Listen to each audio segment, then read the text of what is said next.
Imagine one day that you got a phone call from one of your scouts. And before you had a chance to address the YPT violation, you hear, "Hey, Mr. Matt, I just want to let you know that I won't be coming to scouts anymore." And you say, "Okay, hey, bud, we could talk about that here in a second once I get another adult on the line. But in the meantime, why are you quitting scouts?" "Oh, I'm not quitting scouts. I'm just not going to be here anymore." How would you react? What would you say? And most importantly, what would be your next few steps? Well, let's talk about that. If you're new to this channel, just know that this video is going to be different than my normal content. I want to ensure that this video is done right, so maybe that we can actually save some lives. There will be no memes, no jokes, no pop culture references. There will be no affiliate links, and the only links that you'll find in the description are links to help you with resources, getting trained, and getting help if need be. I'm not even wearing my uniform because I believe that the message on my chest says it all. This isn't going to be a comfortable video, and likely will not sit well with some viewers, and I'm okay with that. Some people will never want to learn about the topic of suicide from a YouTube video, and that's okay. I just hope that those individuals discover this information on another forum. Today, we are discussing the topic of suicide. This is likely to be the most uncomfortable conversation that you may experience in your life. Interacting with someone who may be contemplating suicide, or maybe has even attempted it, is never easy. It takes both knowledge and courage to have these types of conversations. You need the knowledge to recognize the signs and how to respond, and the courage to do so if you find yourself in that sort of situation. So today, we're going to discuss why you should care about this topic, why you should get trained, where you can get trained, and what else you can do to help out this effort. But first, why should you listen to me, some random unit commissioner on YouTube? And that's a fair question. I come here as someone who has dealt with the results of suicides in a professional capacity. For the last 6 years, I have served as a criminal investigator, and in that time, I have responded to countless suicides and consulted on hundreds of other deaths. I have been there when families find out that their son and daughter is not going to be home for Christmas. When spouses found out that their loved one is no longer going to be around. And I've had to deal with a member of my own family attempting suicide.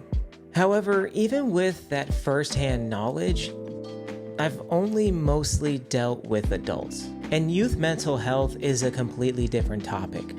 That is why I have reached out to some youth mental health first aid experts to ensure that I am providing the best information possible in this video. These experts are leading an effort to incorporate more mental health first aid into scouting, but I'm going to discuss that later on in the video. So let's discuss why you should care about youth mental health first aid. I'm sure you know that in recent years, mental health issues amongst children are on the rise. Some research has even pointed to the invention and abundance of social media as playing a contributing factor in that rise. With things like stress, anxiety, depression affecting more youth than ever before, it's clear that our kids need a little bit of extra support. Whether it's school pressures, family stress, or social challenges, our kids are facing a lot today. As scout leaders, we're in a unique position to help. We're not just teaching knots and outdoor skills. We're helping guide our kids through some of their toughest moments in life. Mental health should be a part of that conversation. In scouting, we're focused on building character, leadership, and teamwork. But those lessons go hand in hand with supporting an emotional well-being. As a scouting leader, you are a role model and a trusted adult. You can help create a safe environment where youth feel comfortable talking about their feelings and their struggles. Sometimes just knowing someone is there to listen can make a world of difference. And as a leader, you can be the one that shows that empathy and understanding. Mental health affects every part of a scout's development. It influences how they handle stress, build relationships, and even how they perform in activities. If a young scout is struggling with anxiety, depression, or low self-esteem, it can hinder their ability to grow and thrive in the program. By recognizing signs of mental health struggles early on, we can help guide them to the support that they need, whether it's through conversation, extra encouragement, or directing them to professional resources. This gives them the chance to fully engage in the scouting experience and ultimately flourish. But how do you know what signs or red flags you should be looking out for? And that's where training comes into play. Over the last 18 years, I have sat through countless suicide prevention seminars, computer courses, and workshops. And each time I'm presented with a new indicator that I had not considered prior to. For example, would it be an indicator if I came up to you and I said, "Hey man, I want you to have my PS5, here you go." And you think, your PS5, you love that thing, there's no way that you would part with it. Is that an indicator? And yes it is. And training helps you recognize those things that maybe you hadn't considered in the past.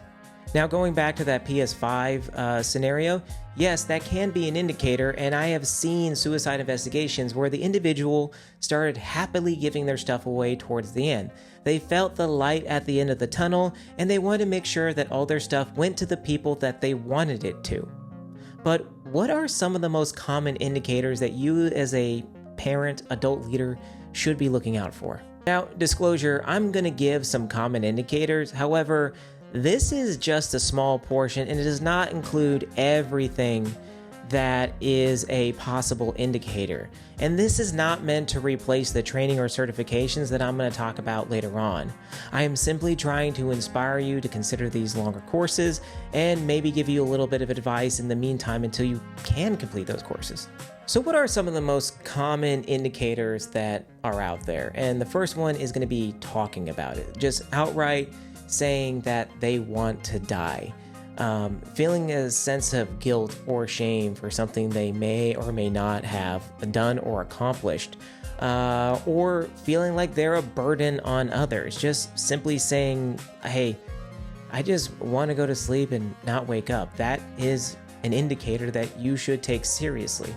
The next one is talking about feelings of empathy, hopelessness, feeling like they're trapped, or maybe having no reason to live. Being extremely sad, more anxious, agitated, or sometimes even just full of rage. Unbearable emotional or physical pain. I remember hearing about a situation where a young girl was a track athlete in a high school, and she ended up getting injured and was not able to perform at the level that she wanted to ever again. And this caused all sorts of problems in her life because next thing you know, she was trying to practice more, but it was affecting her grades, and it just seemed like her whole life was heading down the wrong path. All of these can be indicators that you as an adult leader should be looking out for to be able to help out that youth that you come in contact with.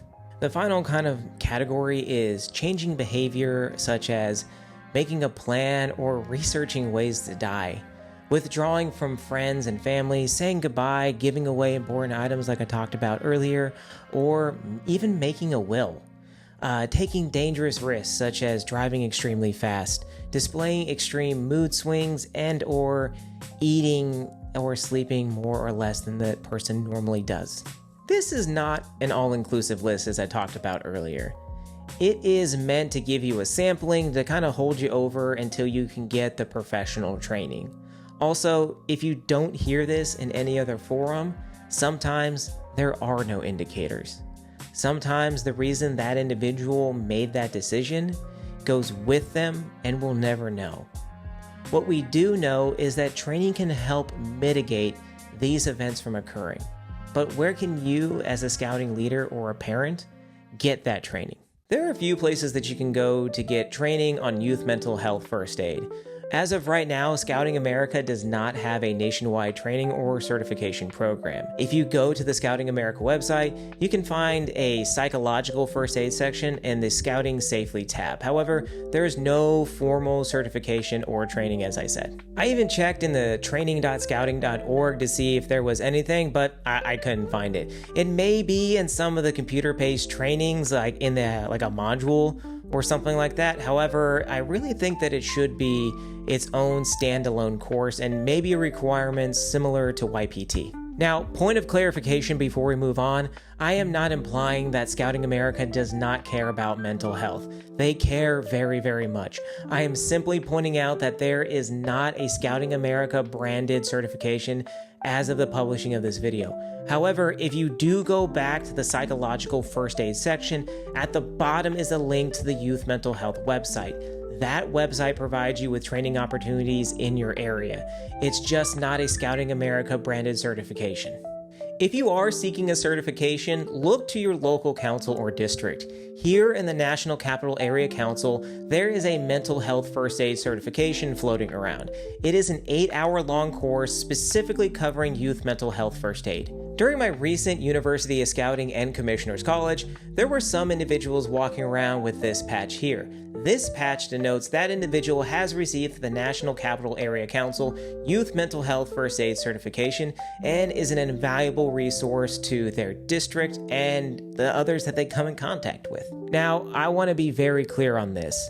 Much in the way that the Wilderness First Aid Certification does not make you an EMT or a doctor, this Mental Health First Aid Certification does not make you a mental health professional. This certification makes you aware of the signs and the basic actions to take. During a mental health first aid scenario, much like a physical injury, you are merely stabilizing the individual until they can receive professional help. Because the mind and the context surrounding certain events are way too complex to cover in an 8-hour course. So we've talked about the why you should care, the why you should get training, and where you can get training from. So what else is there to do? The final step is to join the Youth Mental Health First Aid effort. If you discover your council or district does not have a mental health first aid certification, reach out to your district or council commissioner and ask them to develop one. The vision is that youth mental health will be a topic of conversation at all levels of training in Scouting America. Additionally, we would love to see a national certification, but we may be a little ways from that occurring. If you would like more information about certifications, I'll leave some contact information in the description. As I said earlier, I reached out to 2 dedicated individuals in my council who are leading this effort. If you'd like to see a podcast interview with them, please leave a comment down below. Hopefully, this video has been impactful for you, and I hope that it helps our scouting leaders and maybe even save a life. But if no one has said this to you in a while, thank you for all that you do in scouting. And with that, I've been Matt with the Roaming Scouter, and I'll see you out there.